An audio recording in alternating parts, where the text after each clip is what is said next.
பெருநாள் தொழும் திடலுக்கு மாதவிடாய் பெண்கள் செல்லலாமா? ஏ, விரும்பினால் செல்லலாம். பி, செல்லக்கூடாது. சி, அவசியமில்லை. டி, கட்டாயம் செல்ல வேண்டும். கன்ஃபார்ம் பண்ணுறீங்க? சரி, computer lock the answer D. சரி, உங்களுடைய ஆன்சர் சரியா பிழையா என்பதை பார்ப்போம். Computer will the answer please. நீங்கள் சொன்ன பதில் சரியான பதில்.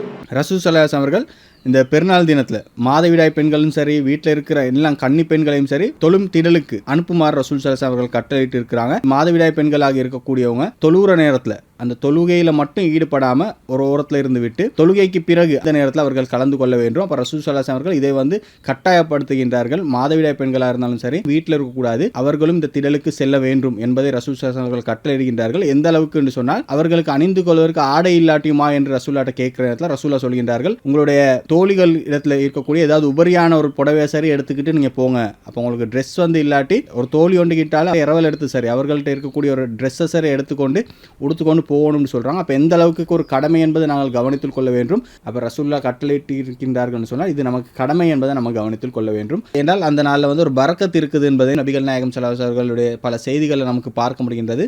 என்றால் அதை பெண்கள் கூட சொல்கின்றார்கள், ரசூல்லா நமக்கு கட்டளையிட்டு இருக்கிறாங்க திடலுக்கு செல்ல சொல்லி. நாங்கள் அங்கே திடலுக்கு போவோம், அதிகமாக தக்பீர் கூறிக்கொண்டிருப்போம், தொழுந்தது எல்லாம் பிறகு துவா செய்து கொண்டிருப்போம் என்று சொன்னால் அந்த நாளில் பரக்கத்தும் புனிதத்தை நாங்கள் எதிர்பார்த்து கொண்டிருப்போம் என்று சொல்லக்கூடிய செய்திகளை பார்க்க முடிகின்றது. இந்த நிகழ்ச்சியை நீங்கள் எந்த ஊர்லேருந்து எந்த நாட்டிலேருந்து பார்த்து கொண்டு இருக்கிறீங்க என்பதை கீழே கமெண்ட் பாக்ஸில் மறக்காம கமெண்ட்ல போடுங்க. இந்த சேனலை சப்ஸ்கிரைப் பண்ணிலாட்டி அதையும் மறக்காம சப்ஸ்கிரைப் பண்ணுங்க. 4 பேருக்கு வீடியோ ஷேர் பண்ணுங்க. இதனூடாக நீங்கள் பலருக்கும் கல்வியை பகிர்ந்து கொண்ட நன்மையை உங்களுக்கு அடைந்து கொள்ள முடியும்.